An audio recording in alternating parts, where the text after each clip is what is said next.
We are live here on Tried and True, the DC United postgame podcast presented by Heineken, and we are super excited to start off our show this week with DC United's Donovan Pines. Donovan, welcome to the show, and thanks for taking some time to hang out with us. Yeah, anytime. Thanks for having me, John. Appreciate it. No, this is great. So, for most avid DC United fans, they know who you are. They rooted for you when you were at Maryland, and of course, super excited when you signed a homegrown contract just last year. But Right. to start, how are things doing? How are you holding up? Back from Orlando, but still living in this coronavirus world. How you doing? Yeah. I'm doing well. I'm back at home with my family. So I got to see my sister came back from her clinical rotation. So I was happy to see her when I came back from Orlando, and then got to see my dad. And now he's moving on to his next job at Maryland.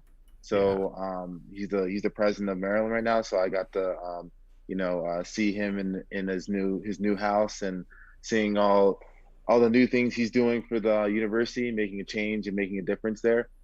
No, that's And awesome. it's always good to see your dog. And so I was just like, I was seeing Rocky when I got home. I drove into my spot at home, and I opened the door, and Rocky's the first one to greet me, and it's just like, Aw. oh man. What kind So of that dog was is that Rocky? was really good. He's like a golden doodle. So he's you can see, I think there's some pictures on my Instagram, so you can see Rocky there. But he was always excited to see me, and it was good to see my friends too when I came back. So that was good. That's awesome. So I think our first question for you, how was the experience in the bubble? In a lot of ways, it sounded like it was like a training camp part two. The whole team kind of together. But what were Yeah. your takeaways from the experience, and then of course the games? Yeah, it was like a basically like another preseason. So basically like in Orlando or in the Clearwater, and so we're just training. We're in a confined area in Disney, which is a dream come true for some players, but we couldn't go on the rides, which kind of sucked. But either way, it was still fun to be in the resort. They had a lot of games for us, which was really fun. They had a nice pool. They had two really nice pools in the Swan and Dolphin Hotel. Cool games. We had a lounge area which we could chill with our teammates. Of course, we had to wear our masks and keep 6 feet away. Social distancing. We had PlayStation, like a little poker set area. We had basically everything in there that we needed. We just train, eat, have fun in the lounge area, and then do that every day. So, and then have games. So that was basically the routine every day Yeah, for me. we heard a lot about the games. We heard, Kevin. We've heard a lot about Kevin and FIFA, but we also heard Pipa. Pipa Oh, was a monster on the ping pong table. Were you a oh, victim? honestly, I thought I was pretty good at FIFA, NBA 2K, and ping pong. And I got beat in FIFA and ping pong by Kevin, by KP. So Kevin's got some tricks up his sleeve with every game he's played me with. So I haven't beat him in any card games. I haven't played him in card games yet. So I'll probably beat him there, hopefully, because he's one up on me in every game I played with him. People, yeah, he's good at ping pong, no doubt. He gets in your mind. He's a good ping pong player. Um, but yeah, I was just just try to beat up on my teammates in 2K or FIFA, and go to sleep happy. That's always the key. Have a good night rest. So get that win and then go to bed happy. Wake up feeling all good. Yeah, well, it sounds like it was a great experience in the bubble. Y'all had a lot of fun together. But what has it Yeah. been like since being home? Obviously, it's, you mentioned that you were able to see your family, see your dog, but from the team perspective, what's it been like? Are you all training? What's that routine Mhm. been? Yeah, it's been like the same leading up to the MSL's back tournament. So we train in the mornings, get our tests. We usually test every other day. So we test when we get there. Then everyone goes to testing, even the coaches. And then after everyone's tested, then we train. And then basically leave, and that's it. We usually had to not use the locker rooms just because we make sure everyone's okay. That was in like the first 2 weeks, and then now we can use our locker rooms and go through social distancing, and just like focus on everyone's health. And also we can now sit down and social distance while we eat, You know, in the beginning it was just we just take our food and go, so we couldn't conversate and, you know, make sure everyone's doing okay, how their family's doing. But, you know, now we're able to conversate and discuss how everyone's doing, and, you know, actually be you know, human beings and socialize. So it's been a lot better now since in the beginning.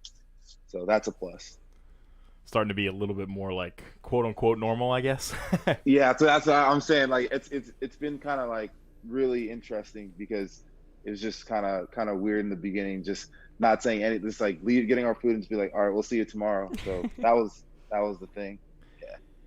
So to shift back a little bit to when things were more normal, you know, last season, it pains me a little bit to bring it up, but I got to get your perspective on it. I was so excited when I'm convinced you scored your first career goal against Minnesota last year. We remember you running over to the coaches, and you were just as excited as we were, and then they called it back. And what was going through your mind in that moment? Because that was just a brutal VAR decision. Yeah, I was so focused in that game. I was playing against, you know, my teammate Chase's team, Chase Gasper and Dane St. Clair.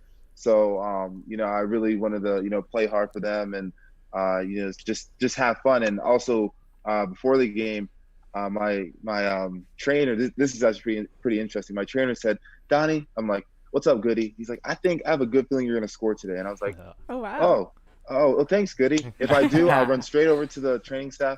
And that's I kept my word. You know, I went up for the corner. Wayne crossed it. I headed it in, and I was about to run the Wayne, but then I remembered. I was like, "Oh, I promised Goody." I ran straight over to the training staff and the coaches, and, you know, high-fived everyone. And it was just a surreal experience, because, you know, first I was like, I scored my first MLS goal. Plus, I just saw a sea of gray. Like I was like, where's my team? And there was just one little like black edge like on the side of the field, and I'm just like, oh, there's my team. I was honestly like, where is everybody? And then I found them after a few seconds. But that was honestly a surreal experience. I was really blessed to be a part of that and the whole team in that game. But it was just so unfortunate that it didn't count. But you know, hopefully I'll get another one soon, and hopefully it's be another good celebration. There's many more to follow, no doubt.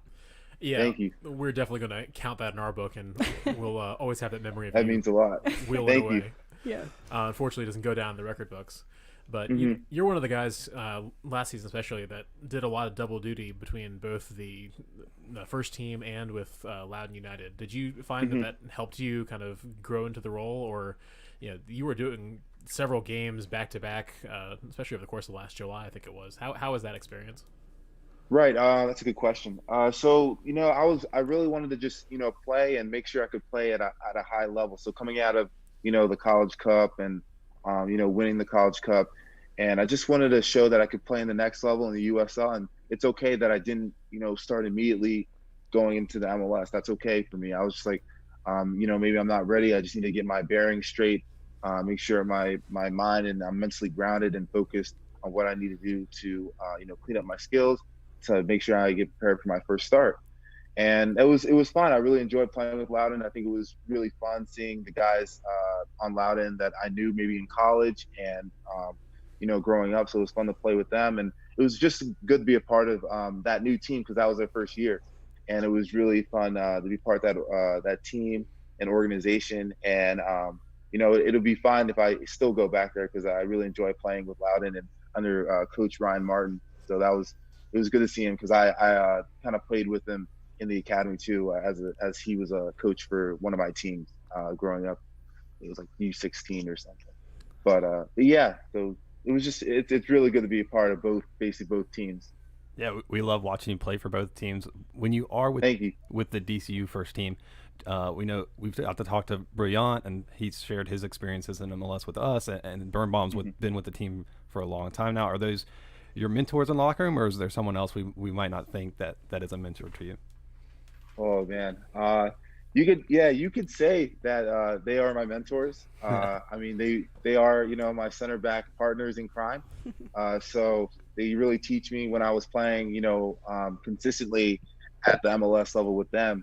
They really taught me every game. So just focus on what you need to do. Just play to your strengths and you'll be fine. You can play at this level. So they gave me a lot of confidence going to each game.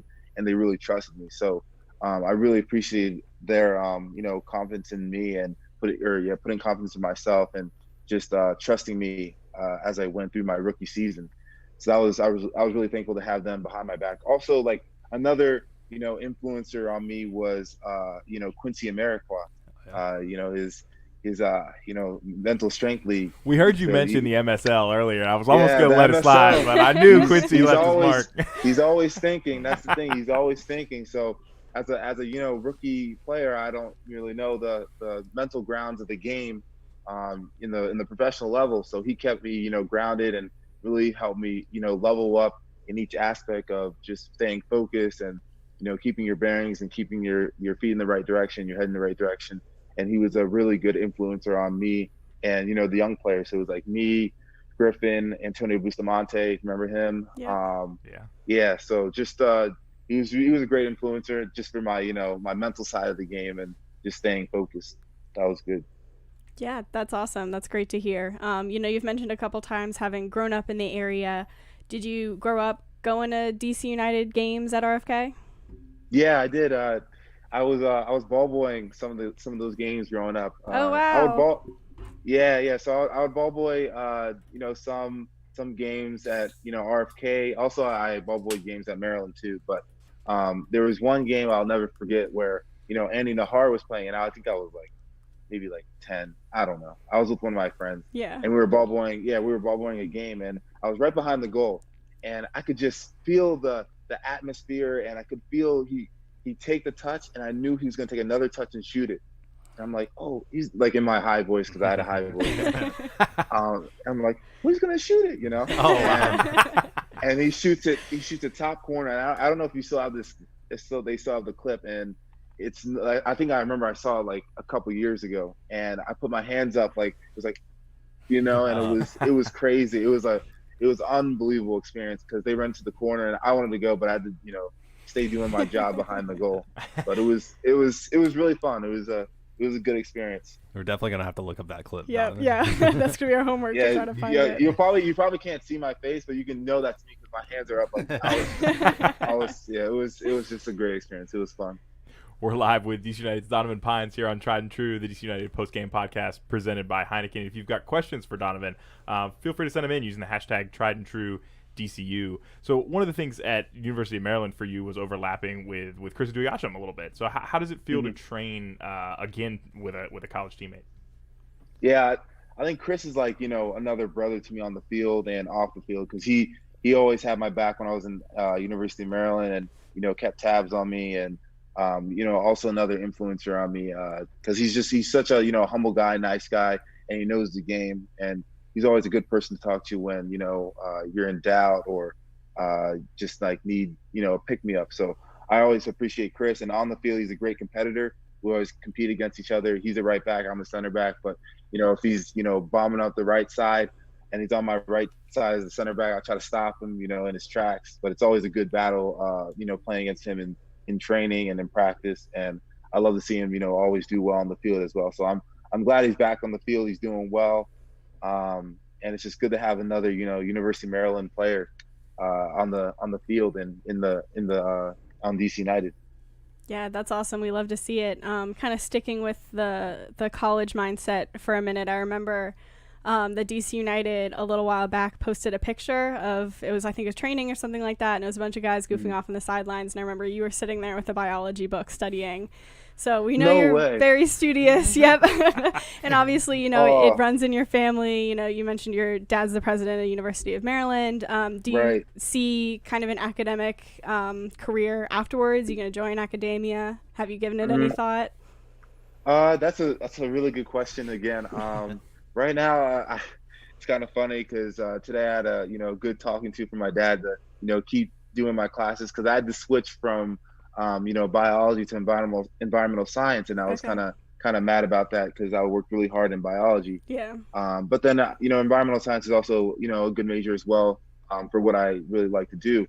But then because I can't take any labs because I'm always traveling for soccer, for DC, I had to switch to sociology, which is still fine. But now take more classes because I was ahead in biology and environmental science, and now I have to keep going and take more classes to get the credits I need to graduate for sociology. So, I'm still trying to stay in tune with what I like to do. So I still kind of read my biology books, and I studied Chinese for like 3.5 years. So I kind of look back at that and go over some Mandarin, simplified Mandarin Chinese, and just to keep my just mind still open to new things, and so I can still have that process in my mind of languages and understanding of certain processes, so I can still have a good basis of everything whenever it comes up in my daily life, if that happens. But my dad always says, okay, make sure you talk to your advisor and get your class sorted out. I'm like, yes, Dad, I will. Thank you. So he's always on me. So, which is good, because sometimes I forget about it because I get caught up in the soccer world. Mm-hmm. But he's a great, loving father, and I really appreciate all he's done. I'm really proud of him for what he's done for the university, and what he's going to do for the university in the future. Yeah, sounds like you're a Renaissance man. You're just knowledgeable on all topics. I was going to say, I don't know how you have time for anything between soccer and studying. Hey, we'll see. Speaking back to the on the field activity, we've heard a rumor that you spent some time overseas during this off season training with a foreign team. Can you give any details on that? Yeah. So I got I was allowed to train with Swansea City in Wales. So for 2 weeks, I went there, alone. I was supposed to go with a couple of, DC United guys, but, they kind of bailed. I'm not going to name names, but so I was only me, which I was fine with. It was a good experience. I really enjoyed it. I really was blessed that DC allowed me to go over there. And, I had a great time. I mean, the guys over there, they were really happy I was there. They didn't even know me, but they kind of brought me like I was one of their own, and showed me around in Wales. Also, what's his name? Johnny Northeast. He helped me actually get acquainted in my hotel and helped me, just get familiar with the city. So I really was blessed to have him there too. So he's a great guy. I'm really sad that he's not here with us in DC now, but I know he's doing better things in Swansea, back in Swansea with his family. What was the best meal you had in Wales? I'll put you on the spot. Best meal. Whoa. You can definitely cop out and say it's not as good as DC food. Yeah, let's just say there's differences. Yeah. We'll leave it at that. Did you pick up any Welsh while you were over there? I actually wrote down some stuff, but I don't remember at the moment. Gotcha. Yeah, well, that's a good question. Dang, I'm not sure. He's working on maybe the next episode. There we go. You got your hands full. You got the biology. You got being a top flight soccer player. Yeah, Mandarin. Why not add some? Relax. Hey, we're good. So we know that when you were leaving Maryland, you were courted by QPR, Everton, and Celtic, and you currently, if we're correct, you hold a British passport. Is there a European future for you soccer-wise? Dang, you're coming out with some heat. Okay. Let's see. Yeah. So I was looking at those clubs. Basically, I went over there with my team at Maryland. I think my sophomore year in the spring, and we went to England and we played QPR. We played Leicester City under 23s. We played a Welsh team called Connors Quay. Okay. And we were supposed to play Stoke City, but I think they opted out. But, we did really well in those games, and I think we won all those games against those teams. And, I played really well. A couple guys really played well, and I did really well in one game against QPR, and I shut down their striker that they signed, for a lot of money. I think he was their top striker, but he played for the 23s because he was coming off injury. So I shut him down. I did really well, and that's when I was going to go over there for a trial after my fall season, and that was when I won the College Cup, and I did really well back then. And so I was really wondering, if I really could make it, because I was like, I think I can challenge myself. I really want to see if I can play against these guys in Europe and do well. And I wanted to go, but DC followed up with me after the tournament. Put a contract in, and I discussed it with them, and I signed that. I think it was like 3 weeks after the College Cup.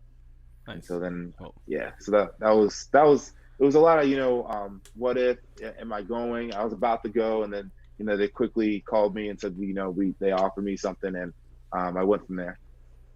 We're certainly glad you ended up with DC United, and it's great to watch you here. Appreciate it. It's great to hear that you guys beat Leicester, because that's John's favorite team. Oh wow, jeez, my bad, John. Nah, listen, Didn't hey, mean to put you on the spot. What I heard was that you played really well in all 3 games, and that's what counts. Plus, it was that means a U23, lot, man. so. I appreciate you. Speaking of U23, I know you had, a call up with the USMNT U23 team. How was that experience? Yeah, that was a great experience. Honestly, all those guys were really nice. They also welcomed me in open arms, and it was just good to be, I guess, called back in, since I didn't get called back in under when I was in the U18s for the US, and that was before I went to college, and I think I kind of messed up in one of those games, and I really that kind of hit hard with me, because I really worked hard in that camp, and I had one mess up, and it just kind of screwed my chances with them in the future. But when I did well in the tournament, I just put my head down and said, okay, I'm going to keep working hard, and hopefully I can get back on this track of the U.S. national team. And I was really blessed that they called me back in after the College Cup and asked me to go to Spain for the under-23s camp. And I got to see all my friends from, the U18s camp, and, growing up. And it was really good. They're like, oh, you're back, Don. And, they forgot how funny I was. And, I was so positive. So it was easy to fit right in to that group. And, it was a great group of guys. And it was really fun to be a part of that group in Spain. That's awesome. That's great to hear. And, we're all obviously very excited for when you make that senior team debut. Obviously, Paul is a regular with that team. Do you ever have the opportunity to talk with Paul Arriola about, his experience playing with the national team? Yeah, sometimes. He's, been doing rehab, so it's kind of hard to, get in touch with him off the field. But, I talked to him last year. He's like, just keep working hard. You'll get your chance. Just keep believing in yourself, and, everything will follow through. So I talked to Russ too, Paul, and they said just keep working hard and keep believing in yourself, and we'll believe in you. And they're great. They're great players, just great people and great competitors. And I always aspire to hopefully be like them. And just really blessed to have them on my team, have them as like a mentor as well. And everyone on the team is like a mentor, and we're all just a family. And it's just great to have everyone, hopefully, doing well, and we can do well when the season starts back up. Well, this has been so great talking to you and getting to know you a little more this afternoon, Donovan. Thanks for joining us. We have one final question for you, and Sure. This is one that we like to give all your teammates, and we've heard some very interesting answers, I guess, to say the least, so far this year. So yeah, no pressure. We'll put like 30 seconds on the clock. Why should we put Pines on the back of our 2020 DC United jersey? Just for the family, I'm a really family oriented guy. I believe in families first, and I feel like it's a great last name. So it's part of, the pine tree, a tall pine, and I feel like it's a great last name to have on the back of your jersey. That's awesome. Hey, thanks so much again for hanging out with us today. It's DC United's Donovan Pines joining us here on Tried and True, and we will throw it to break and be right back with plenty of DC United news to talk about, as well as what the U.S. men's national team qualifying road will look like coming up here in just a few minutes. Tried and True, the DC United postgame podcast presented by Heineken. We'll be back in less than 2 minutes. Can't listen to us live on YouTube? Find Tried and True, the DC United postgame podcast on Apple Podcasts, Spotify, Google Podcasts, Stitcher, YouTube, or Pocket Casts the morning after the match.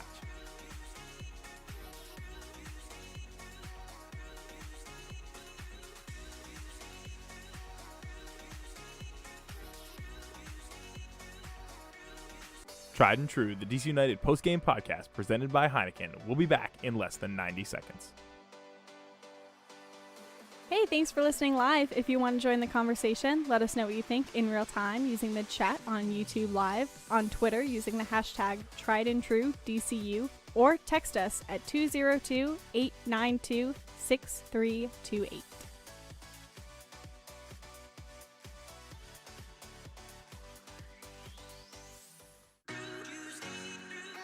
Tried and True, the DC United post-game podcast presented by Heineken, will be back in less than 60 seconds.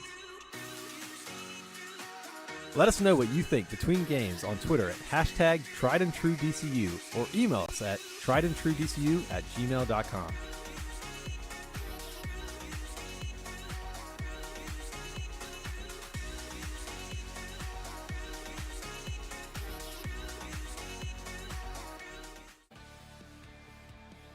Tried and True, the DC United post-game podcast presented by Heineken, will be back in less than 30 seconds. Hey, thanks for listening. If you like what you hear, go ahead and give us a follow on social media. You can find us on Instagram or Twitter at TriedAndTrueDCU. Again, that's Instagram or Twitter at TriedAndTrueDCU.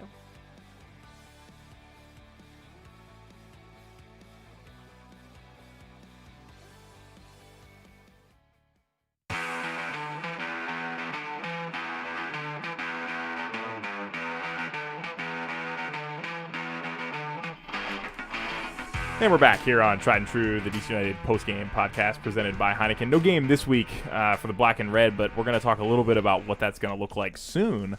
But around the rest of the MLS's back tournament, it's not gone according to plan, has it?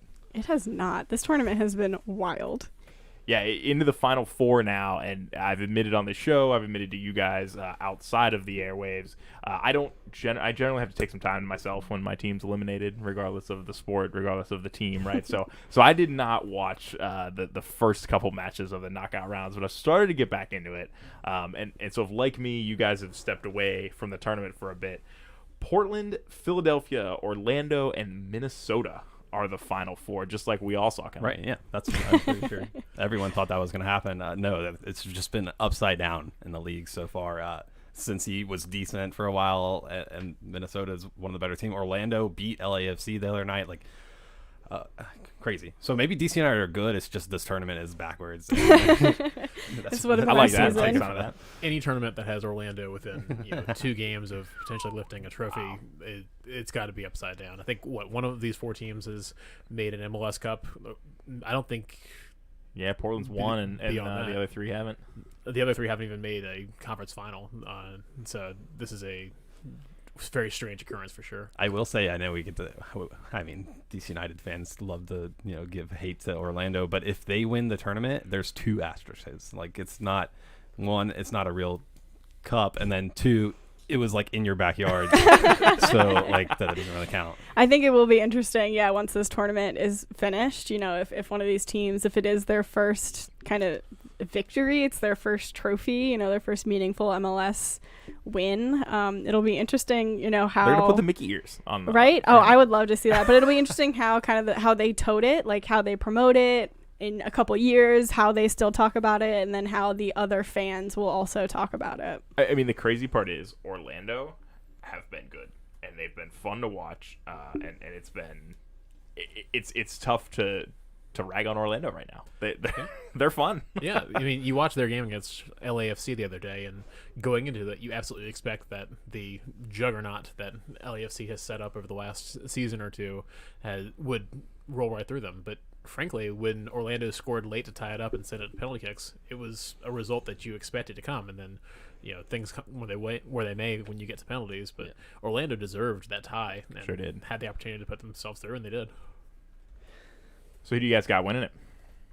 Oh, from this group, I'm going to go with the experience. I think Portland play a style that's going to hold up as fatigue starts to set in more and more. They play a counter style, so you're just defending. I mean, it's like DC United, but with a counter attack.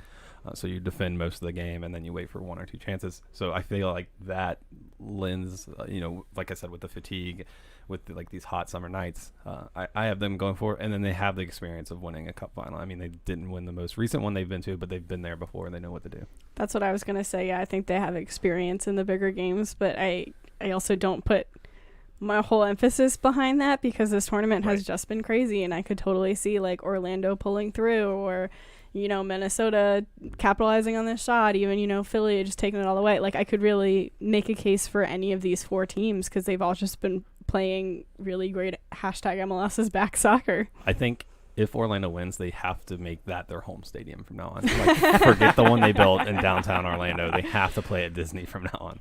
I love it. I think Portland's a good shout. They're obviously a team with experience. They're a team that scores goals. I'm not going to sleep on this Philadelphia team, though. No. They had a great down the stretch last year. Really looked like a team that could threaten the playoffs. They've been playing well this year. I would not be surprised to see Philadelphia go through. On the other side, I very much am hoping that Adrian Heath and Minnesota get revenge on Orlando and send them the long drive back down the highway, 20 minutes or so, back to their homes. You're not allowed to any source of media is not allowed to say Minnesota have a chance, because they like embody that underdog mentality. Like they yell at people all the time, like, oh, you guys don't respect us, and literally like right now everyone is giving them respect. And I was listening to Gasper, I think, in an interview saying that they still like pick out the negative stuff they hear online and play that in the locker room. So they still have like the underdog mentality. It's really fun. They were saying that during their last game too, is that people try to say, oh, you have a shot, and they're like, no, we're the underdog and you can't take that away from us, basically, which I mean kind of says something. I don't fault them for that, right? It obviously, that's what they built their team mentality around, is kind of disproving other people, and they're not used to playing, thinking that they're the big kids in the park. So I don't blame them if that's gotten them this far in the tournament. So. Did we talk you into Minnesota, John? No, you didn't, but I'm going to pick them because that was who I was going to say all along. It was the perfect setup, right? I mean, I think, here's the thing. Portland, obviously, you guys are spot on. They've got the experience. They should be the favorites. If they're playing Philadelphia, who's the team out of this group I would want to play the least. So I think there's a good shot that Philly take out Portland. Orlando, Minnesota is a bit of a toss-up because they're both just playing so well, but I think it's going to be Minnesota and Philly in the final, and Philly just historically as a sports town is a disappointment, so I don't think they'll get it done in the final, and I think it'll be the Loons, which will be interesting, and it'd be a very quirky first tournament for Minnesota to win. It would really kind of fit the mold, but we do have some exciting news back on the DC United front. The last time we were all together, we were moping through the results of that Montreal game and trying to talk ourselves into the positives with this team. Well, a big positive came out not long after that. Paul Arriola signing a contract extension to the 2023 season with a club option for 24. This is officially a designated player deal, so he joins Edison Flores with the designated player designation, and I want to say he joined the team perhaps as a young DP and transitioned into a designated player. Yeah. There was something there, but it was very clear in the press conference that, Michael, you got to attend, that this was definitely a DP deal. And what did you take away from that press conference? Well, the biggest thing that you heard from Paul when he was talking about his excitement for this deal, this is not something where, well, I guess I need to take the deal that's in front of me. He was excited to be back with DC United. Yeah. He really focused on the fact that DC United has become his second home. He grew up in Southern California, commuted across the border to go train at Cholos when he was down there, and came to DC as an opportunity to kind of have a new home as well, and it's really become home for him. And he talked a little bit about how during his recovery from that gruesome injury at the beginning of the year, the team has been right there behind him, and I think this deal tells you that the team believes in him, and he was very insistent that he is not going to that faith is not misplaced, that the team is going to be better off for him. He thinks that he's got a good core to build around, and he's excited to get back out there. One of the things that they mentioned during the press conference was, he's obviously been a guy who's been with the national team several times, and he mentioned that, in the past, sometimes people have been pressured to go to Europe or look at potentially bigger and better opportunities, but he really saw that DC United was the best place for him to continue growing and be ready to take on that next challenge. So he's excited. He's ready to get back out there when he gets the chance, and let's all hope that's soon. Man's a friend of the show, and we want to watch him play. So what do you all make of that? Obviously, aside from relief that he signed the long-term contract and DC United gets to keep him, and happy that he's apparently really happy here, what do you see in this signing? Can I make the joke that he watched the MLS back tournament and saw how hopeless DC United were without him and felt really needed, and that's why he's on the I was going to make the joke that he's now, at least moved forward, if not to the top of who I'll put on the back of the jersey, just now that he's got more time on his contract. Well, I was going to make the serious comment.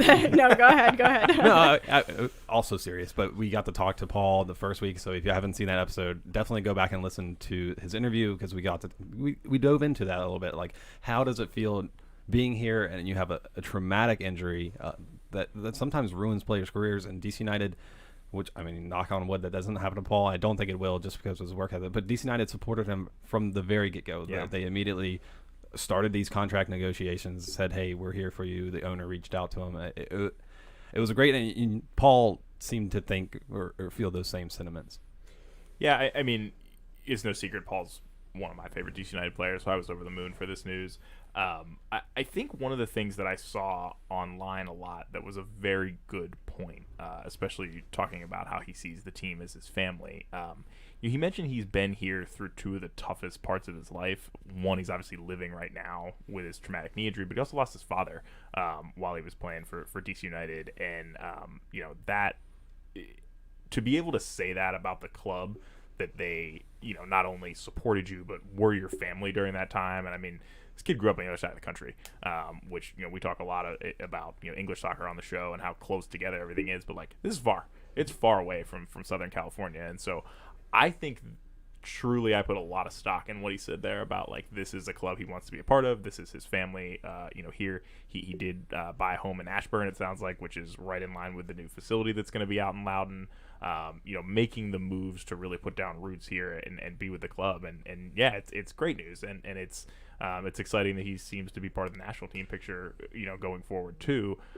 This is a big deal. If the U.S. men's national team, and of course we'll talk about this later, can qualify for this World Cup, to have a starter on that roster starting for DC United, that's huge. That's huge for exposure for the club, but it also says a lot about Paul as a player and the kind of guy you want on the roster. I think it also loops in, you're talking about family, it reminded me how close he is with Russell Canals, and so maybe that's a bit of it there. Maybe if you get to work with someone and you feel like they're your brother, like, you wouldn't want to leave that situation. And they're both pushing each other forward. They're both on that U.S. men's national team radar. So hopefully this leads to a Russell Canals, contract negotiation, and we get him even longer. I love that we have that as a base for a culture, like the players that really care for each other. And to me, that says a lot. Just thinking back to the last show we did, we were so frustrated about... I knew you were going to go this way.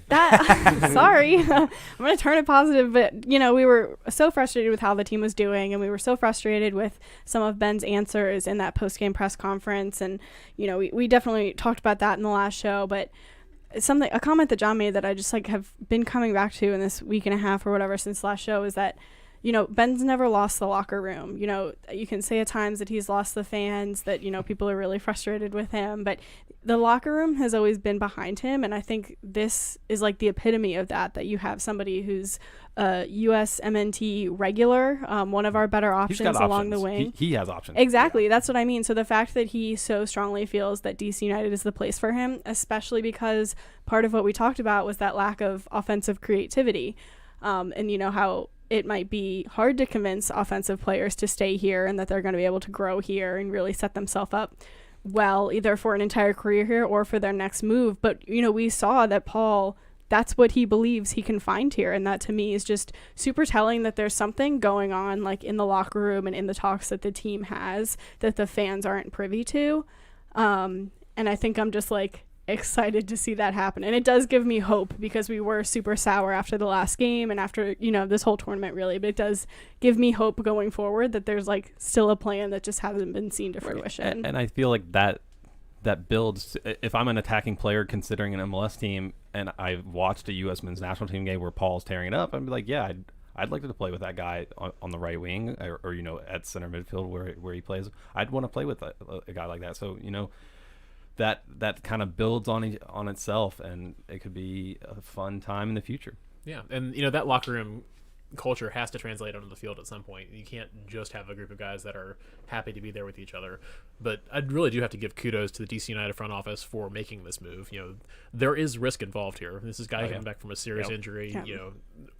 The ACL is not the season-ending thing that it may have been, many years ago. But it still requires a lot to get back, and who knows how long it's going to take for him to get back to where he expects to be. So kudos to the team for recognizing that this is a guy with potential. He's a guy who has been a leader on your club, to go ahead and lock him up to that long-term deal.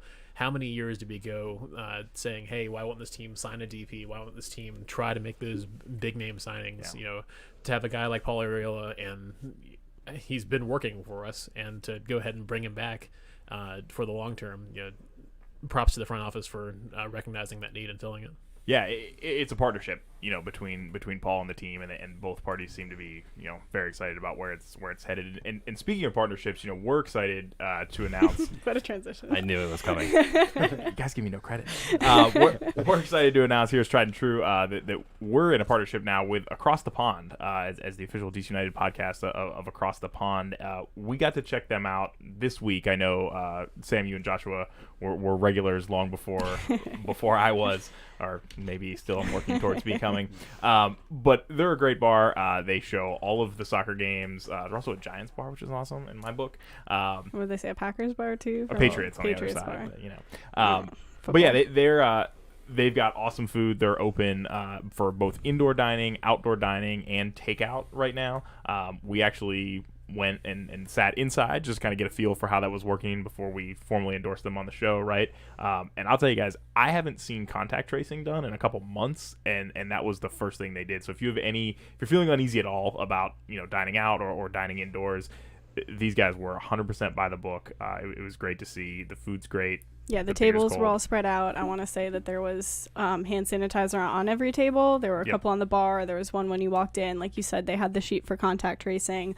Yeah, their food's amazing. Their beer prices are great. Again, like John said, we wouldn't endorse something we weren't comfortable with. They have very spread apart seats inside. They also have an outdoor back area, and the front part of the restaurant is going to be converted into space. So we felt very safe, but also, we don't want to pressure anybody into going and dining in a restaurant if you're not comfortable with it. Obviously we are still in a global pandemic, and, we do need to be smart. And if you don't feel that that's the move for you, they are doing both pickup, and you can get delivery through, I think they said Grubhub.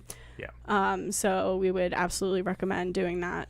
Yeah, and just for listeners of our show, they're actually doing a discount code this week, so that's valid through midnight on Saturday, August 8th. That's the discount code podcast, and you'll save 5% on orders over $25.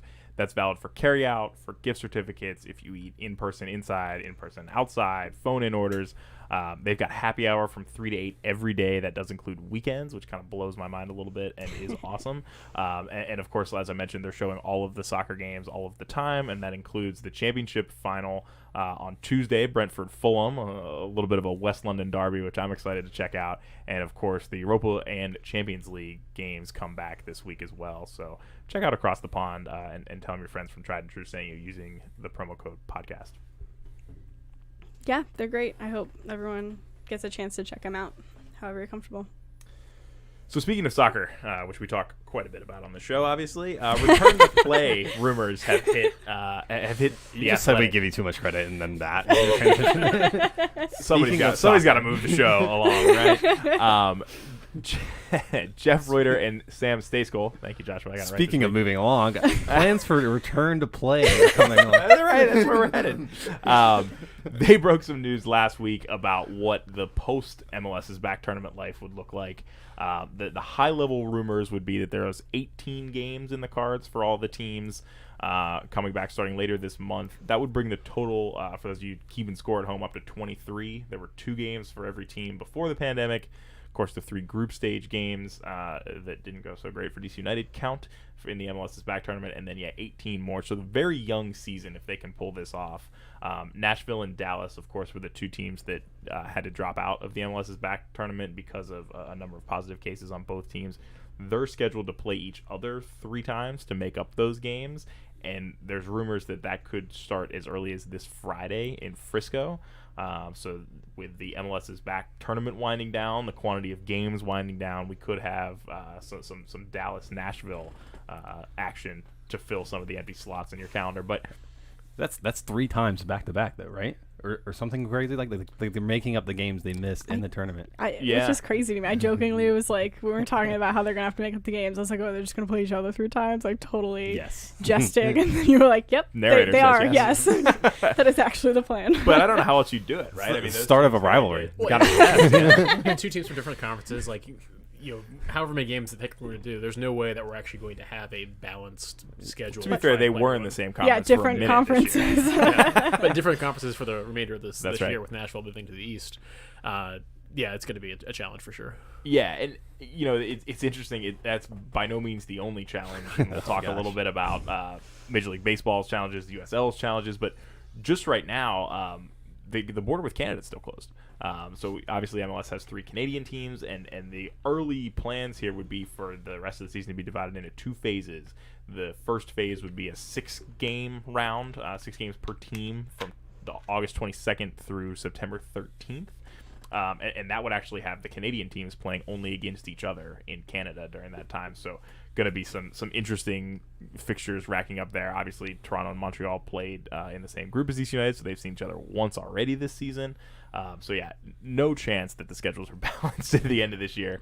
And then moving into phase 2, which would be the remainder of the season, I think the league's holding out hope that border opens. I don't know that I would put really any money on that, and so you may see a situation where Toronto, Montreal, and Vancouver have to do what the Toronto Blue Jays have done in baseball and really kind of establish a home here in the U.S. The Blue Jays, of course, are flirted with most cities on the Eastern Seaboard, and they ended up forming a partnership with Buffalo, where their AAA affiliate is, and they're playing all their home games there. So you could see something similar for Toronto FC. In that article, it said that Toronto had been looking at that specifically, but they hadn't seen that the other 2 teams were, and I thought that was interesting, but I didn't realize that another Toronto team had already done that, so it makes a lot more sense now. Yeah. So, I mean... It's going to be interesting. I'm excited to hear that there's so many games, and truly that's the DC United fan in me coming out, because we've got some work to do. But what are your guys' thoughts? I mean, it's not been easy for the 2 leagues that, I guess 3 if you count USL as 2, that have tried to play without a bubble. It's not been easy. There have been positives. We know that that's going to continue to happen. How do you guys think this goes, if this is the plan? And remember, this has not been formally announced by the league. It was rumored that it would happen at the end of last week, and I do wonder if a bit of that, the fact that it wasn't announced, is because of the challenges that Major League Baseball and the USL have seen this week. Yeah, I think that you've seen a lot of challenges come out with it, and baseball and soccer have very different makeups too. Because with soccer, you've got to have a couple of days between games to really get the best out of your players and have the opportunity to have them perform at their best. Baseball, you could sit out there and watch the grass grow all day if you want to, and do as many doubleheaders as you need to do to fit it in. So you do have some more issues, because if you do have games delayed, you get into fixture congestion in a hurry, and it becomes very, very challenging. So I have concerns about how they're going to make it work. I think we're all hoping for the best, hoping that things hold up and people stay healthy and stay safe and are able to do it. You've seen a couple USL teams delay games. You've seen others. Loudon tonight. Yeah, they had to push this game back. Did they really? Yeah. I didn't see that. It's at 7 tonight. If you're watching live. This specific game was pushed back to tonight. Got it. Yeah, and you've seen other teams. I think Atlanta United 2 came out and said that they're not going to have fans at the stadium for the rest of the season. That's a slightly different situation, because it's an affiliate team, not necessarily relying on their own sponsorship dollars, but a lot of different teams having to make different decisions on how to make it happen. I think we're all happy to see soccer back, but this is really going to be the challenge. Sam, you made a squinty face there. Go ahead, Sam. I'm really skeptical, and I think as a show, we were all very optimistic about the MLS's back tournament, and we were all very hopeful that the protocols were going to work, and we've seen that they haven't had any more positive cases kind of since those initial ones at the beginning. But I'm much more skeptical of this plan, because we're living in America, and you have seen what has happened with the other leagues. We don't really have this virus contained yet, so I think it's I wish that MLS had just gone out on a high note with the bubble, because I feel like we're getting a lot of praise, and wasn't there another league that was going to use the basketball is using kind of the bubble format and using a lot of the same protocols that MLS was using, and I wish we had just again, gone out on the high note, and I really don't see all these games happening. I think that a lot of them will be postponed. I think that you're going to get a lot of players testing positive, but I mean, it's the same, like the NWSL did their very successful bubble. They had no positive cases at all in that bubble, and that was supposed to be the end of their tournament, but The Athletic just came out with that article that they're also potentially looking at doing more games before the end of the year. So it's obviously like a very strong temptation, and this is obviously always MLS's plan, but I don't see it being as successful as the bubble, and I don't see it going according to plan. Yeah, and USL is kind of proving that right now. They have had issues that Black talked about. So I feel like if you're not a USL fan, soccer wise, just follow that league right now to see how their return to play is going, and I feel like MLS is going to take a lot from that. I mean, there's a lot of similarities. Literally the same sport. You're in somewhat of the same areas of the country doing the same kind of thing. I'm worried about it too. I don't know if it's the best idea just yet because the USL has had those issues. I almost would be fine with like a couple more bubble situations, but I think the problem there is that players would have to get on board with another 2 months away from family. Yeah, I don't see that happening. Yeah. Well, so I think there's two things you got to kind of break down on that, because you're right. I mean, the bubble situation obviously is effective and works, and the USL has done, at least in the championship, they've done. You can't really call it a bubble, but they've done the pods at least, where they're trying to minimize travel as much as possible, and the Athletic does indicate that that's at least the concept of trying to reduce travel as much as possible is part of what MLS would like to do. I'll tell you, it scares the hell out of me that we could be in a group with like Philly and New York, New Jersey, Toronto again. I mean, it doesn't seem great for our on the field prospects, but that could be potentially the only way forward. I also just don't think you see pretty soccer coming out of this. Like in that article, it said that it would be a lot of same day travel on buses when it's available, and you would kind of bus to the game and bus right back to kind of prevent staying in a hotel room. And I just don't see successful soccer coming out of that. Like Black had mentioned, you really need those couple of days to get acclimated. If you're sitting on a bus for 4 hours to Philly is the closest game that it would be.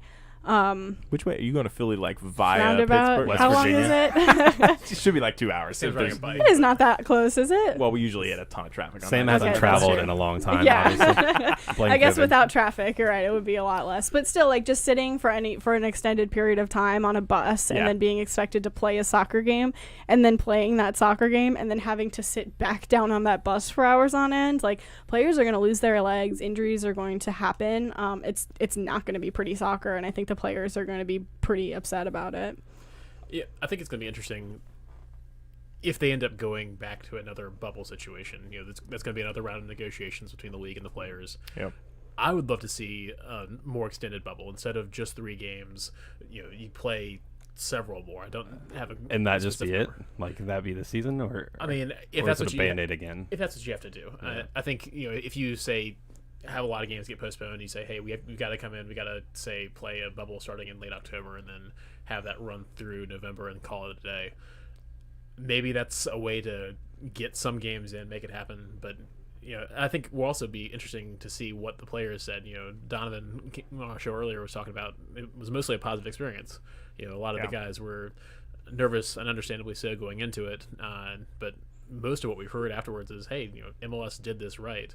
Maybe that makes it easier to try to do this again while we're having to find ways around it. I think these guys want to play. I think that's been clear to us and all the players we've talked to. I do think, Sam, you raise a great point about if that's truly one of the routes they're going down of like same day travel. I mean, that's just a nightmare. And I think from a negotiation standpoint, I don't know that the Players Association would get behind that.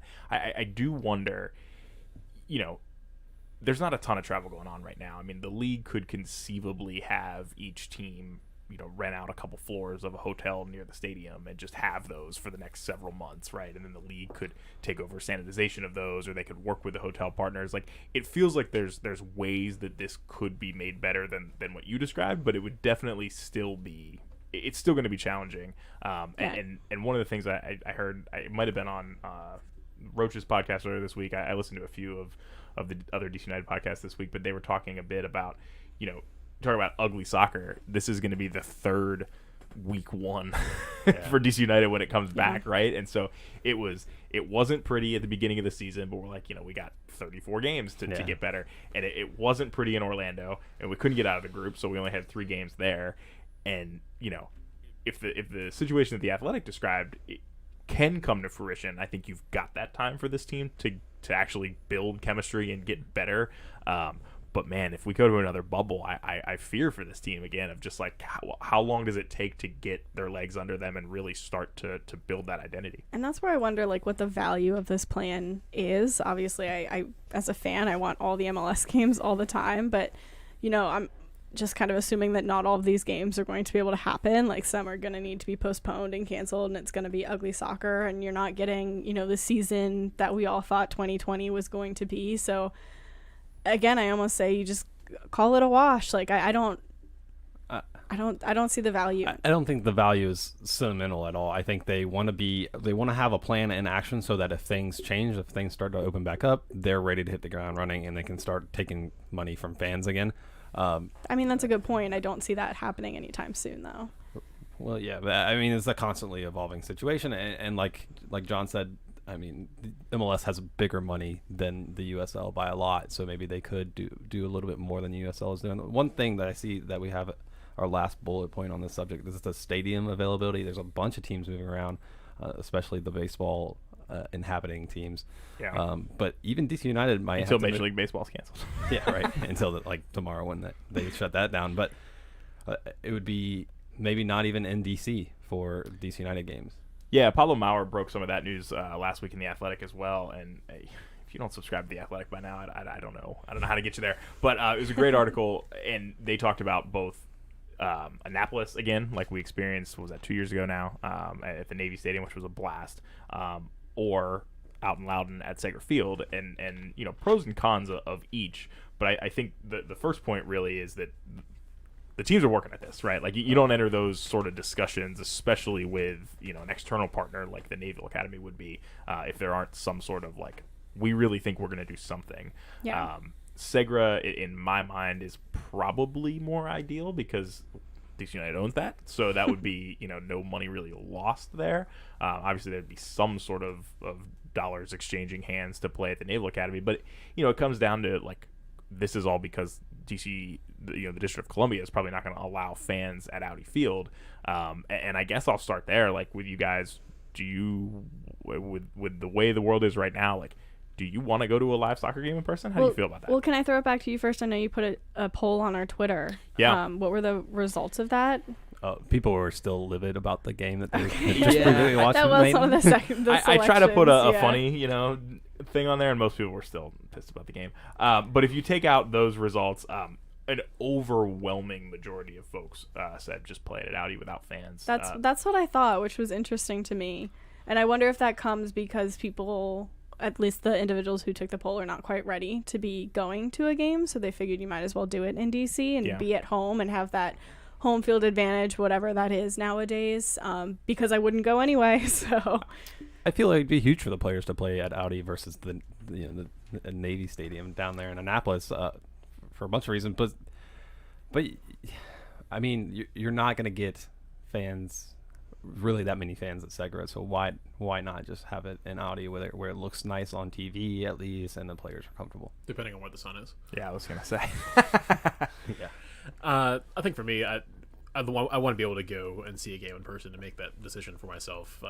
The teams talked a lot about the different measures that they would be willing to undertake, having masks available, having sanitizer, staggering entries, spreading people out in the stadium. I think giving people the opportunity to evaluate that for themselves.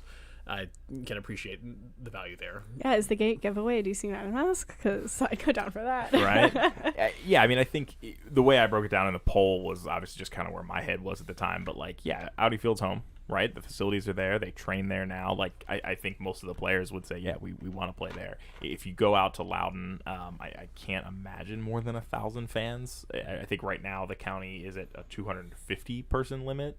So if you count teams and staff on that, how many fans are you really getting at that point?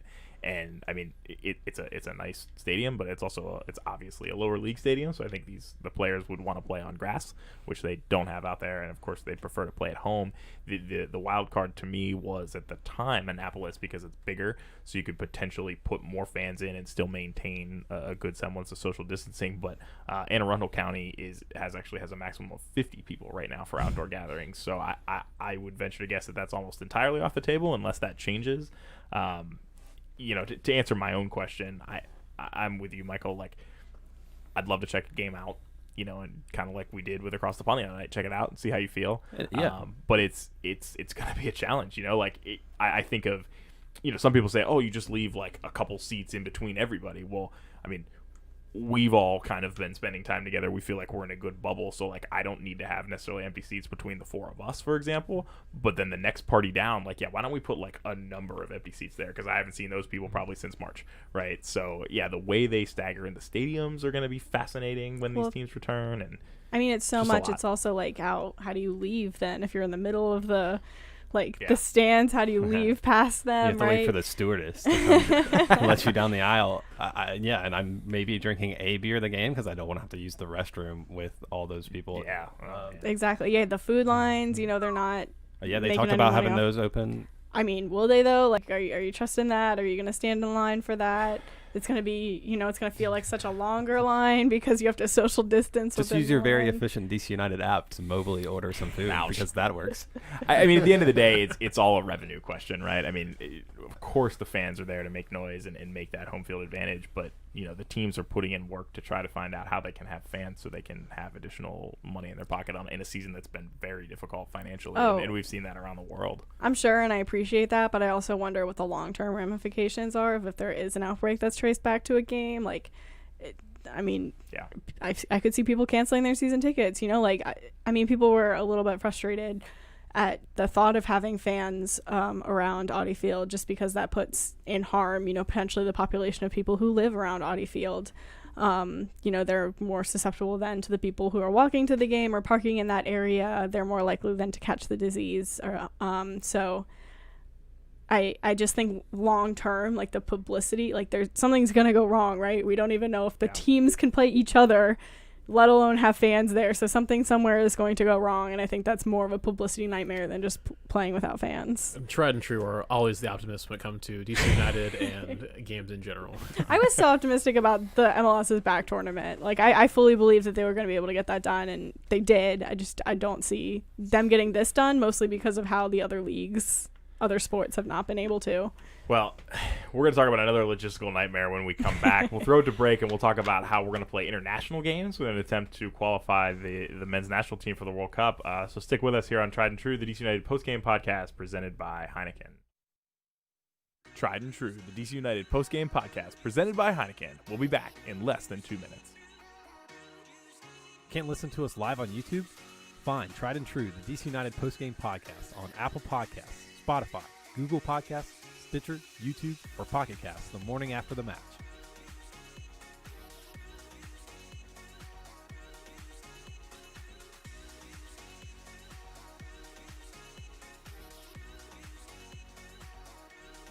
Tried and True, the DC United postgame podcast presented by Heineken. We'll be back in less than 90 seconds.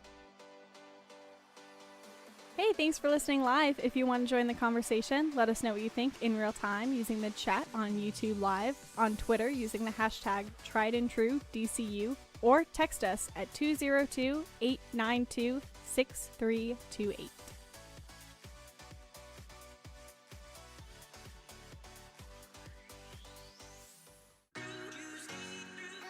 Tried and True, the DC United postgame podcast presented by Heineken. We'll be back in less than 60 seconds. Let us know what you think between games on Twitter at hashtag TriedAndTrueDCU or email us at triedandtruedcu@gmail.com.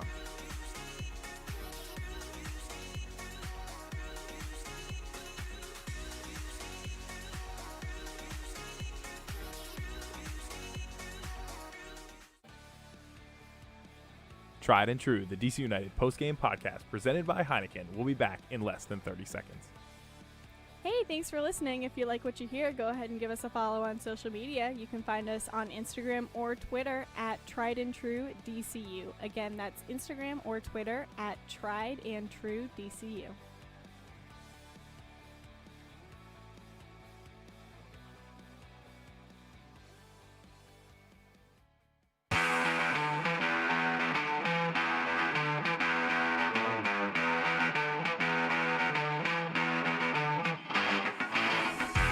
Segments down, one segment to go. Trying my John Strong voice there. Anybody? That's pretty good. Right? Not bad. We'll have to do it when it's more even. 45. Strong transition there. Look at that. We're back here on Tried and True, the DC United postgame podcast presented by Heineken, and a little bit less about the black and red and a little bit more about the Stars and Stripes right now with some big news this past week from our friends at CONCACAF. I don't think I've ever said that statement before. Do we have friends there? No. But it actually blows my mind. The only way I could possibly intro this is CONCACAF took what is typically, the hexagonal round, right, which 6 teams, so it's 10 games per team, right? And they said, hey, this whole pandemic thing, why don't we play more games? And they came back with the octagonal. In a way that only CONCACAF can. Right? I thought about that a little bit, and they did cut out some of the qualifying games, but like for the major teams, in the Confederation, we're going to play more games, which is an interesting way to do things. Listen, they said everyone misses soccer. We're going to give it to you. Yeah, they're meeting a need, really. Well, they're being proactive. And they managed to find time for the Nations League, too. Well, the logic that is behind there, and I know you know this, John, but the way they changed it up this year is that you qualified automatically if you were like the top 4 FIFA ranking spots, which are also just a made-up thing. And then the last 2 were like a play-in kind of thing, I believe. This is almost certainly better than the original plan for this year. Oh my gosh, that was a mess. But now there's going to be a ridiculous amount of games, and basically what it comes down to is now Canada have the chance to qualify to this World Cup qualifying process. So I'm excited for that because they have a bunch of great players that we've seen in MLS and watched, unfortunately, beat the United States recently, but they're exciting players, and it would be fun to have all 3 host nation countries for the 2026 World Cup in this 2022 year. I'm assuming that the men's national team, U.S. men's national team, qualifies, and I know Mexico will. So hopefully Canada also grab a spot. Yeah, and the other news that was a little bit buried last week, I think Taylor Twellman might have broke it, but all 3 of those teams who are co-hosting the 2026 World Cup have officially been confirmed that they will be automatic qualifiers for that. So at least that's one bullet that the U.S. can dodge, that they'll definitely be there in 2026. But looks like you want to get in here. No. What's on your mind? We got to get there no matter. Have to. No matter what way you get in, you got to get in. The team has to qualify for this time around. We talk about growth of soccer in this country. Hosting the World Cup back in 1994, and having the lead into it, by the team qualifying in 1990, that would really put us on the right track. You've got to qualify this time around. And frankly, you needed to qualify several years ago, too. But let's not talk about that. I really want to cry right now because of Christian Pulisic. I feel like we can't not mention that right now because I was getting ready to be like, all our kids are great. Like, we're absolutely going to qualify. But, I mean, for those of you that didn't watch the FA Cup yesterday, Christian Pulisic out with a hamstring injury, which was brutal to watch because he made a run from halfway up, got that shot off, and then he went down, and we were like, oh, was he hit? Maybe. And then they showed the replay, and you can like see the moment when it pulled, and he like near the halfway line, and he continued running, like screaming in agony as he got that shot off, which is like the passion I love to see. But he's been playing out of his mind. Heartbreaking. Oh my goodness, he's been phenomenal. So, and everyone acknowledges it, and like my whole Twitter feed, if you looked at the game feed, it was a lot of Arsenal fans after he scored the opening, who's the first U.S. men's national team to score in an FA Cup. Yeah, everyone was like, I'm so mad because I'm an Arsenal fan, but it was Christian Pulisic, and like no one can deny that he deserves that. So I think everyone acknowledges how phenomenal he's been playing. And I haven't seen if they've put out officially what the injury was, if it was a tear, if it was a strain. I mean, it just happened yesterday. Yeah, I haven't seen anything from Chelsea, which is kind of concerning because it feels like Paul all over again, where we were all like questioning what had happened, and it looked really bad on the screen. But maybe the silver lining here is there are no more meaningful U.S. men's national team games for the rest of the year for the U.S. So he should be good to recover for that. He was really hitting form for Chelsea, and they start back up really soon on September the 12th, so he'll probably miss time if it's a serious injury there. So it looks like in March, speaking of when meaningful national team games will come back, it's March of 21 for the U.S. is when they've removed the Nations League, if you remember that competition. They've moved the semifinals and finals of that to the March window. It looks like. The crazier part, just shifting back to the news that's dominated our lives since March, with coronavirus happening, CONCACAF has 2 windows they plan to use in both October and November this year to do the preliminary qualifying to get into the octagonal. And I guess it didn't quite hit me when we were putting together the show, but with our previous conversations, how is that going to work? It's going to be a challenge. I mean, like we talked about, Canada will be playing games, and you could potentially have exceptions made, but right now their borders are closed to folks from the United States. You still have difficulties making international travel happen. October is not that far away. It's definitely going to be a distinct challenge, and I really don't think that CONCACAF is going to spring for a bubble or a soccer island as much as we might love to see it. Yeah, you wonder how much these teams are going to be able to play together, how much they're going to, how soon before the games they're going to travel, if they're going to get any time at all, really, before being at the game to just chat and, get that team camaraderie going. That's obviously a lot harder to do on a national team because you're not together day in and day out. So those are all factors. And that's true, but that's also one of the things that national teams do on occasion. Like, that's how they're built, is to have people come in for short-term periods, either Camp Cupcake or other short windows. So perhaps they're better suited to be able to do these short-term things, but especially when we talked about fixture congestion earlier, if you start running into FIFA windows, MLS has shown that they have no problem blowing through those if it doesn't fit what they want to do. You start having very high demands on people's schedules, and it gets challenging in a hurry. Yeah, and you mentioned that, just looking ahead at the 2021 calendar, right? June would be when the octagonal would start. So that's when the official qualifying for the U.S. And several of the other top-seeded countries would start. There's also a Gold Cup in there in July, which I like the Gold Cup, but also I don't know how much I like it in a year where fixtures are already going to be crazy congested, and there's 5 full. Yeah, it looks like there's 2 windows in June that would be World Cup qualifying, then roll into July's Gold Cup, and then 3 more windows later that year, all of World Cup qualifying. So the men's national team is going to be crazy busy next year. I've heard some things out of the camp for the U.S. men's national team that they're going to basically have 3 squads that summer. They have a U23 tournament going on at the same time. They'll have a separate roster. They've got to do Olympic qualifying, right? Yeah. A separate roster for that, a separate roster for the Gold Cup, and probably a completely different roster for the qualifying in June. Which, isn't as uncommon, a little bit to Black's point, is typically the Gold Cup roster isn't all the A team for the U.S. It's a lot of times it gets to that point the further along the tournament you go, but they definitely use the group stages to get some people who might be on the outskirts, who are definitely in the conversation but don't get the full minutes for those meaningful games. You give them more time, so maybe this is just really an opportunity for them, but it's not something that's new to this team. The Wondolowskis of the world. Exactly. Yes. But what an opportunity for Berhalter too, right? I mean, it's been a challenging run for him, just with a lack of meaningful games other than the Gold Cup last summer. To bring folks in, and then of course pandemic right now. One of the crazy things though is that we've berated the Nations League in the past, but it does take away some opportunities to have good competitive friendlies against other, global powers. And we've, a couple summers ago, we played several teams in Europe, which was great. It gave really good, meaningful minutes for the guys. But looking at this schedule, there's no room for that. The U.S. will have a couple opportunities this fall because they're not, involved in the early windows, but there's a challenge of who you're going to be able to schedule and where you're going to be able to play them. Yeah. And then looking ahead to 2022, hope to God they get out of this, they get out of the group out of the octagonal and they qualify.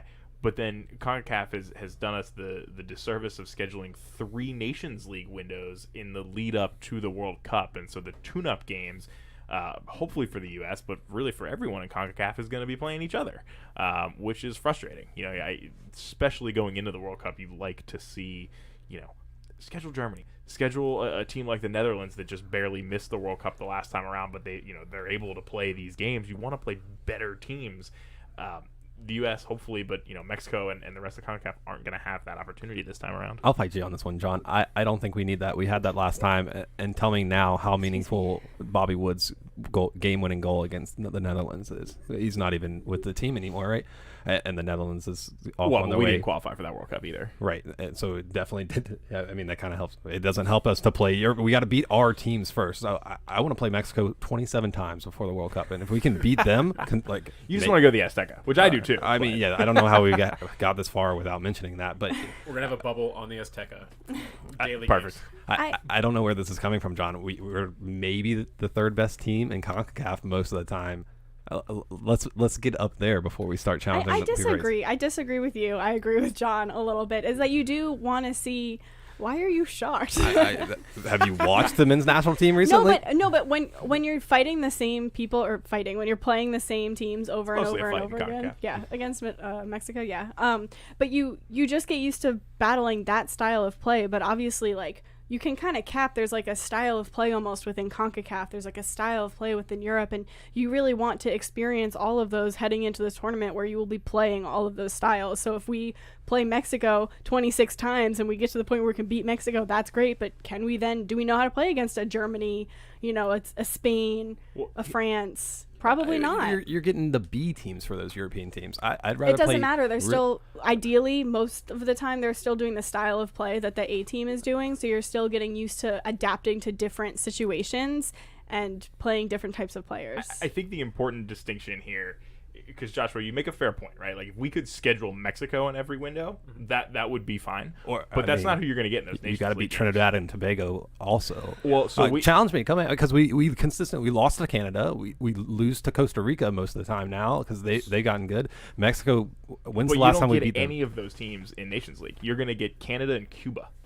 That was who we had the last time. So Canada, I'll give you Canada, right? Jamaica, we had one tough game. Beat us. So what? We're really good at beating CONCACAF teams, and we can't play against anyone else in the world? It was a waste of time. I'm listing teams that we can't beat. We weren't able to beat Jamaica down the street at Audi Field. We weren't able to beat Canada when it really mattered. We haven't played well against Mexico and don't discredit those teams because Tata's got Mexico playing really well. They mix up the styles. They have a beautiful style of play, and we haven't been able to figure that out. I don't. But I'm saying when you're competing against A, B, and C, if you're only focusing on how to beat A, when you get to B and C, you're going to get slaughtered, and that's not what I want to see happen. So I get where you're coming from as far as trying to play different styles and have different experiences, but as we've already mentioned, the national team is such a different beast. It's not like you are drilling together day in, day out for an entire season. You've got a very short window of time to be able to play those different games, and then you slide back out. Ideally, you've got players who are experienced with their club teams, have experience playing with different systems, and then the coaching staff is in a position that can say, hey, this is what we need to do for this match in front of us. So it doesn't necessarily bother me if we get good quality games, like, say, playing Mexico 27 times, like Joshua keeps telling us. That said, I think the bigger thing that you want there is playing against players of that kind of caliber that are actually going to push you. Like it or not, Cuba can play whatever formation they want. We should thrash them. Yeah, we don't get better playing Cuba. And that's what I mean. If you play Germany and Spain and France, you're getting better, so that way you can beat the Trinidad and Tobago. But if you're just playing Trinidad and Tobago until you can beat them, and then you get to these bigger teams, then that doesn't compute, whereas it computes down better. And also remember, this entire argument is predicated on the U.S. making the World Cup and then needing to ramp up in those windows in the fall. Just comparison-wise, right? I mean, obviously CONCACAF is not as good as UEFA, but substitute us into... Who made it out of Mexico and Germany's group? Who's won all the World Cups, though? Yeah, CONCACAF's not nearly. But maybe the last time the U.S. men's national team was in a World Cup. I just want to clarify. I don't like this superiority U.S. men's national team thinks they have over CONCACAF when it's not there at all. That is not what I'm saying. We should not even be on the field with Germany at their peak or Spain when they're which I mean those teams are kind of average now, and Mexico has been beating them. You learn more from those games, though. When has CONCACAF won a World Cup? They haven't. So you need to be able to play against these other teams, and I would rather have 26 games against Germany and lose against them and learn more from each of those games than play teams that we've been playing forever and not learn enough to be able to transfer that over. I think it'll be fascinating moving well far into the future. 2026, we've said we've already qualified. You don't have to go through the rigmarole of actually making it through the CONCACAF qualifying. Yeah, I was going to ask, do you participate in qualifying if you're a host nation? I wasn't around in 1994. You don't have to go through qualifying. So yeah, that's a perfect time. Play whoever you want. And who knows how CONCACAF will set that up? Maybe they'll play a gigantic round robin for 4 years. Who knows? But will be interesting to see who we try to schedule and what we think provides us the best setup for that. Of course, that's 5-6 years from now, so who knows, but it's a different conversation entirely. Yeah, I think the original point I was trying to make was, if the U.S. qualifies, right, and they've got 3 windows that they can work with in the lead up to that World Cup, you want to be as prepared as you can for the competition you're going to face in the tournament. Playing Cuba, playing Curacao, it doesn't help. As a matter of fact, I would argue that it hurts. I would rather see us playing teams that failed to qualify from Europe or teams that did qualify in Europe that are going to be there. And you're right, maybe we lose. We probably will lose. But that's how you get better. You don't want to play teams that are worse than you. You don't improve that way. I don't think there's anything wrong with playing other teams that didn't qualify from CONCACAF. I don't think there's anything wrong with that. That's us. That's just right now. not where you expend your energy. I hear what you're saying. I'm standing by it. You guys can't convince me. I don't think the U.S. men's national team is good enough to be playing friendlies with Germany and the likes of that. I think they need to get better in their own area, and I don't think playing B teams from Europe is going to get it. I think winning these games, because that's how you're going to have to do it every single cycle. You're going to have to beat the Cubas and stuff. Well, and the challenge is playing away against those teams for the most part, maybe with the exception maybe of Canada, who we lost to. That was an away game too. Mm-hmm. I mean, really, the challenge at CONCACAF is going to a very difficult place to play on a field that's probably not that great. Thinking of like Honduras, for example, when it's 1 billion degrees and they schedule the game at 1 p.m., right? Like all of those things that aren't ceteris paribus, right? Like when we play these teams in the Gold Cup, we beat most of them. I don't know. I would much rather go to a ruckus crowd in Belgium or in Italy, right? And you get it's just a different thing. You don't have to worry about the pitch. You don't have to worry as much about the referees. You're worried about playing the game better than the team that's across from you. I feel like this would be a good poll to throw out to the listeners, or you could just hit us in the chat right now.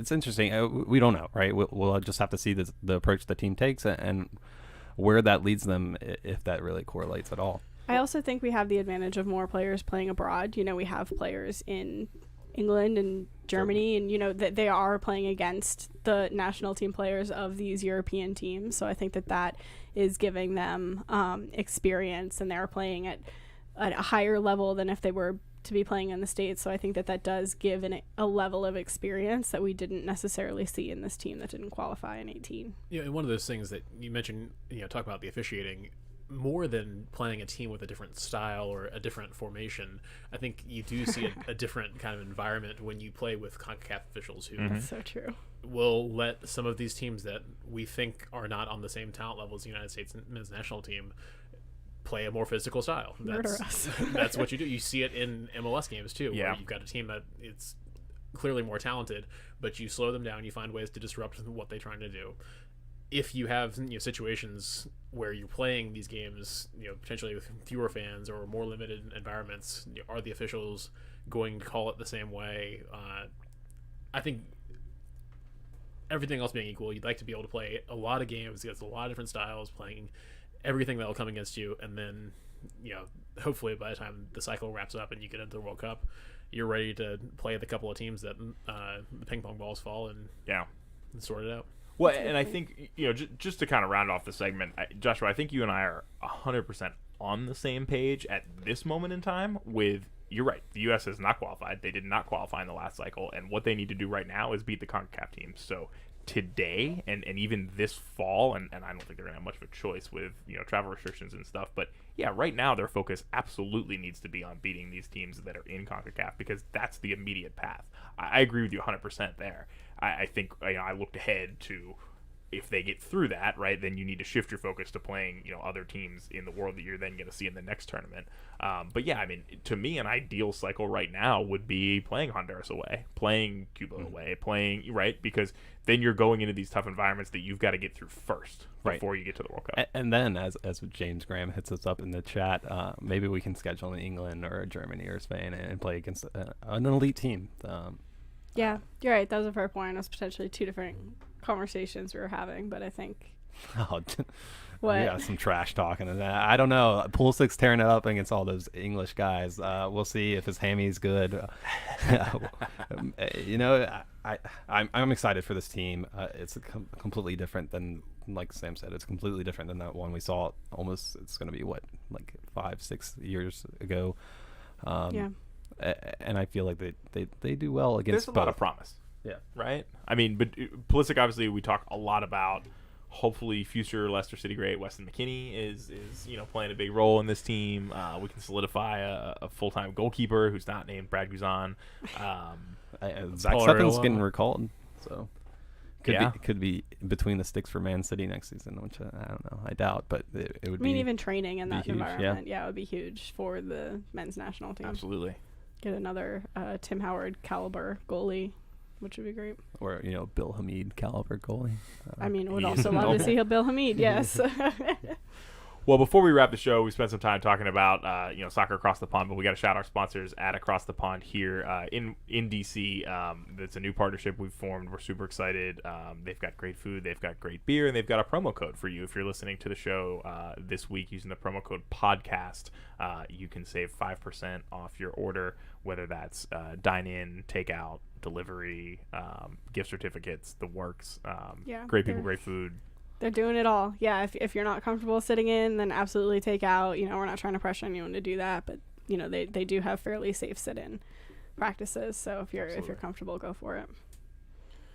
Any final thoughts on this week's show, friends? I miss DC United. I wish things were different and I could watch them play. I have a feeling this week we're going to hear something definitive about the plans, because we're running really low on time at the MLS's back tournament, and I think they're going to want to at least lay out what the plan is. But from your lips to Don Garber's ears. Yeah, right. Well, hopefully we'll have a show for you again next weekend. Let us know if there's a specific player or team member you'd like us to chat with, and we'll see what we can do. We can also get those questions prepped. But in the meantime, we're back on hiatus, which means we're still going to play Bobby Wine to lead out the show, as everyone except for me and Michael shakes their head. Thanks for joining us this week here on Tried and True, the DC United postgame podcast presented by Heineken.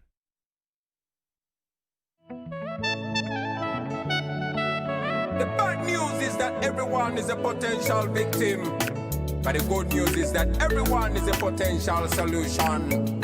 Sensitize the masses to sanitize, keep a social distance and quarantine. Stop! The coronavirus is sweeping over mankind. Everybody must be alert. It's a global pandemic we can never take for granted. Kila mtu must be alert. It's a matter of life we can never take for granted. Discipline and personal hygiene, and make sure you regularly wash your hands. Keep a distance from everyone. Report anything like a symptom. Serious fever is a symptom. Dry cough is a symptom. Walkway, tamula is